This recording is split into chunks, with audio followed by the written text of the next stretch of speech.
Welcome back to another series of Rest with Me. My name is Jenny Gaston, licensed professional counselor of 15 years, and today we're going to talk about trichotillomania. I want to say about 1 to 2% of the population struggles with this. About 6 to 8 million people in the US, and it's often not discussed. So I want to give you some causes, tools, and treatment options. Okay, we're going to try to get to the root of this issue, not just address the symptoms. And so get comfortable in your seat if you're not already. Find a chair, get on the floor with some pillows, or just get on your bed. Let's take a deep inhale together. Hold for 2 and release. Now bring your shoulders up and back. Again, inhale, hold for 2 and release. So let's talk about trichotillomania. For those who don't know, it's actually hair pulling, right? And so it's a compulsive hair pulling that is typically long term, and the onset is around adolescence, although many can develop it as adults. Now, the hair pulling can occur anywhere, but typically around the eyes, so eyelashes, eyebrows, and on the head. And now, as far as the causes, there are several causes. You want to look at nature versus nurture, right? So some of the causes are biological, right? It may run in your family, genetics, or some environmental factors. If you grew up in a very stressful home, or perhaps you're in a very stressful environment currently, it can exacerbate those symptoms. It's important to note those two aspects. In addition, there are also neurological factors as well. And the neurological factors has to do with any imbalances in the brain chemicals, in serotonin, and what's the other one? Dopamine. And so these are all the factors that you want to consider, because it's not as complex. It's not as simple as this issue is not as simple as you think. And so you could tell it's early. Listen, perfection does not live here. It's a complex issue, so I'm gonna leave that right in there. Let's talk about treatment options, because I know that's what you're here for. Now, I would recommend cognitive behavioral therapy. That is what the research shows to be effective. And the premise of cognitive behavioral therapy is that our cognition, our thoughts, affects how we feel, and then our actions, the words that come out of our mouth, and the behaviors, right, such as hair pulling, etc. But if we can reverse engineer, it starts here in the mind. And so it's important to not just process your thoughts and feelings, but challenge them. That's the hard part. That is when the mental push-ups come in. And if you would love some prompts on how to do that, I will link somewhere some cognitive behavioral therapy prompts that you can utilize 2 to 3 times a week as you're processing, to help strengthen not only your self-awareness, but your triggers, right? You don't know, then how can you heal? Knowledge is power. And even though we all have a level of self-awareness, we can always grow. As a therapist, I'm always the first to say I have a therapist. I'm pretty self-aware, but we all have blind spots. And so consider journaling. In regards to cognitive behavioral therapy, there is a type of cognitive behavioral therapy called habit reversal training, HRT, that tends to be also very effective with trichotillomania. And so why is that the case? Because it really helps you to practice mindfulness while retraining the way you cope with stress. And a lot of times the way we cope with stress, we're not really aware. It's almost like our brain has a default setting, right? And so I live in Philadelphia, and so if you're from here, certain lines go certain directions. So if I'm in Center City and I want to go to West Philly, I'll take the blue line. And so, and in our brain, here comes the stressor, boom, default setting. The goal is to derail that train. You don't want to keep responding the same way. And that takes a lot of mental push-ups. So cognitive behavioral therapy and HRT can be very helpful.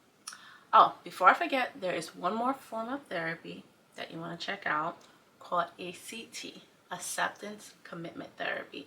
And this is really helpful because it reduces that inner struggle, the urges, by allowing you to practice mindfulness and acceptance. Okay, so you definitely want to do some research on that if you're interested in it.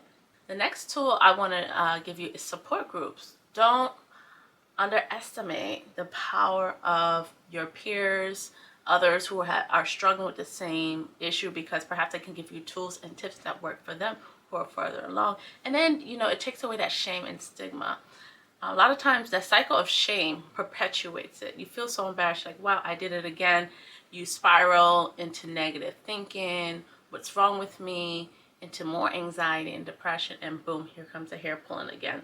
So if you can find a support group to help you navigate, to share your feelings, I think that would be awesome. And it may be challenging to find something face to face, but I would definitely do some research online to see what's available. Let's talk about practical tips. You want to make sure that you keep your nails clipped. You can even find a nail polish with like a garlic or some kind of vulgar smell to keep your hands away from your face, right, and your hair.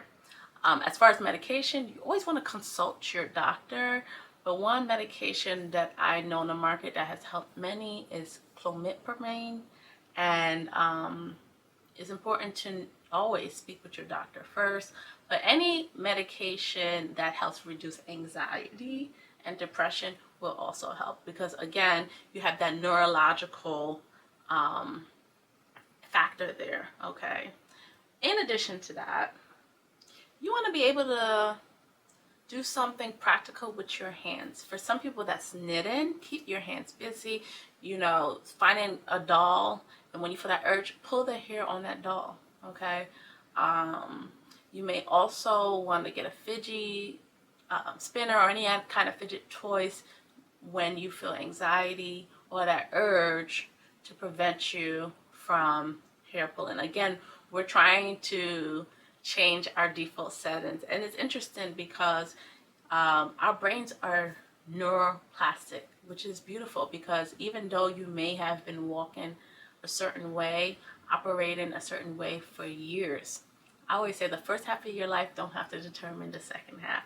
You can start to challenge the way you operate with micro habits. And with mental health, you take 3 steps forward, 2 steps back. 5 steps forward, 3 steps back. It's messy, right? It's not like this line graph. Okay, this is what it looks like. And so when you have those moments and you're like, I relapse again, get back into using your coping strategies. And I use that word relapse because with any thing that feel compulsive, it does feel like an addiction, like you can't help yourself. But do know that growth takes time, right? Rome was never built in one day.